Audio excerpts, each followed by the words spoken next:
IITians, where we learn physics, understand physics to crack examinations and interviews. Today we are back with another interview questions. These questions are asked in different IITs and research institutes in the interview of PhD. Okay, so let's start today's video. The video is of different Lagrangian equation of motion and to find out the Lagranges of very simple systems like linear harmonic oscillators, simple pendulum and particles under central force. Okay, so let's start. Lagrange's equation of motion, we all know that ddt of del L by del Q j dot minus del L by del Qj equals to 0, where Qj is the generalized coordinate of the system. Okay, and Lagrangian, to find out the Lagrangian, we have to find out the kinetic energy of the system, the potential energy of the system, and then you take the difference, that is L equals to 3 minus V. So we apply it to find out the Lagrangian for a simple or harmonic oscillator or linear harmonic oscillator. Okay, so to find out the Lagrangian, we have to find out the kinetic energy and the potential energy.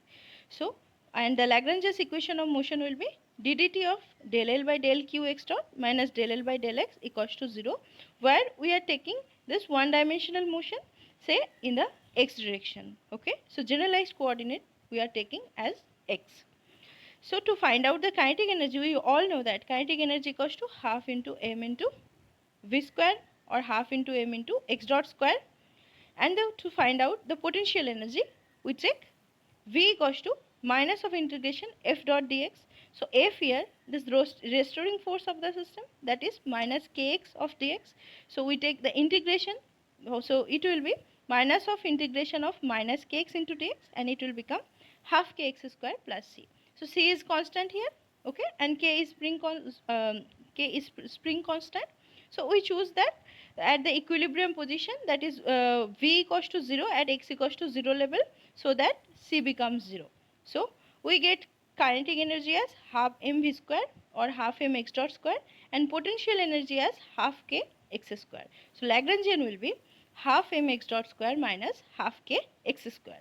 To find out the Lagrange's equation of motion, we have to find out two quantities. One is del L by del x dot, another is del L by del x. So del L by del x dot is m into x dot, and del L by del x will be minus k of x. Okay, so the Lagrange's equation of motion will become ddt of mx dot minus of minus kx equals to 0, or mx double dot plus kx equals to 0, or it can be rewritten as x double dot plus omega square x equals to 0, where omega is the frequency of oscillation. It is given by root over k by m.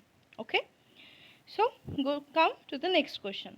Find out the Lagrangian and Lagrange's equation of motion for the simple pendulum. So you have to find out first the generalized coordinate. Here this is the angle theta that is making between the rest position of the pendulum. Since this pendulum is oscillating this way, so theta is making the angle that is making between the rest position and this some deflected position at time t. Okay, and theta has been chosen as our generalized coordinate. Okay, so and the string is of length L. So what will be the kinetic energy? S is the displacement equals to L into theta. Okay, and so S dot is the velocity, that is L into theta dot. So half mv square will become half into m into L theta dot whole square. So we get kinetic energy as half m L square theta dot square, where m is the mass of the bob. Okay, now we have to find out the potential energy.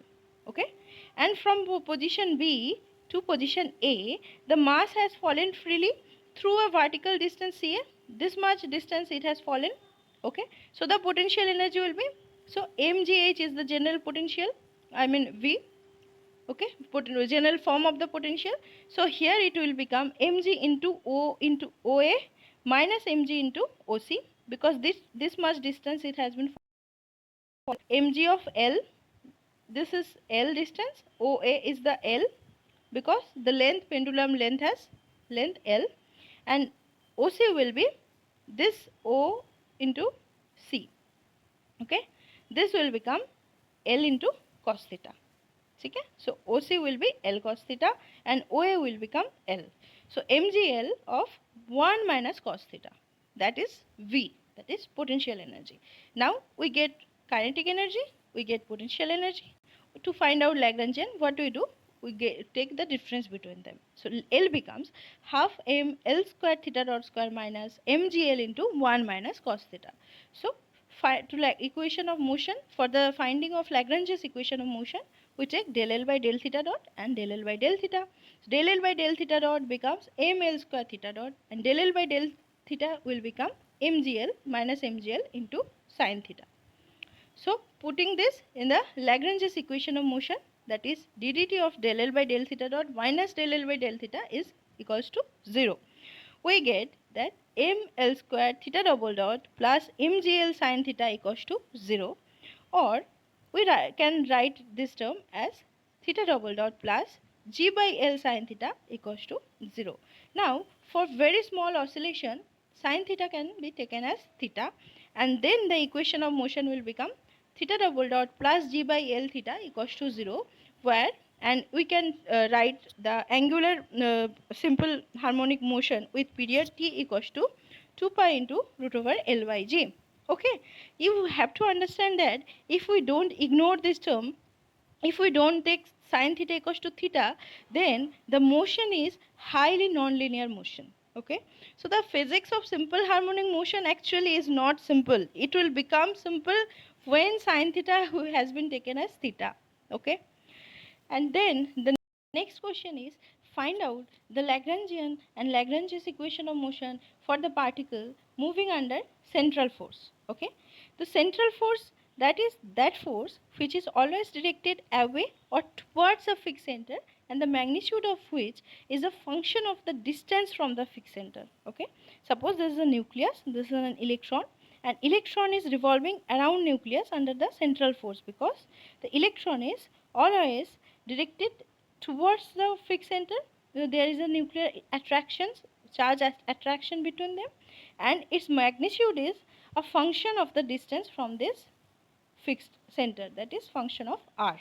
Okay, now to find out the Lagrangian, we find out first the generalized coordinate, and for the simplification of calculation, we don't write it in terms of Cartesian coordinate, we write it in terms of polar coordinate, that is r and theta. So the kinetic energy will become half m r dot square plus r square theta dot square, and the potential energy will become v equals to minus integration over infinite to r f dr, where we are taken f as minus k by r square, that is the central force, and we have taken that it is attracted towards the origin, that's why it is negative, the force is, and this force is inversely proportional to the square of the distance, that's why 1 by r square. Okay, and the proportionality constant is k. So find out the v, that is potential energy, and we get it as minus k by r. So we get kinetic energy, we get potential energy. What we will do? T L equals to T minus V, that is half m r dot square plus r square theta dot square plus k by r. So to find out the Lagrange's equation of motion, we have to take derivatives of del L by del r dot, which become m r dot del L by del r equals to m r theta dot square minus k by r square del L by del theta dot m r square theta dot del L by del theta equals to 0. So the equation of motion will become ddt by del L del r dot minus del L by del r equals to 0, ddt of del L by del theta dot minus del L del theta equals to 0. After putting the values, we get m r double dot minus m r theta dot square plus k r by r square equals to 0, and 2 m r dot theta dot plus m r square theta double dot equals to 0. These are the desired equations for the particle moving under the influence of the central force. Okay friends, please remember these are simple things but yet very strong concepts for the physics. So you should know these things. Thank you.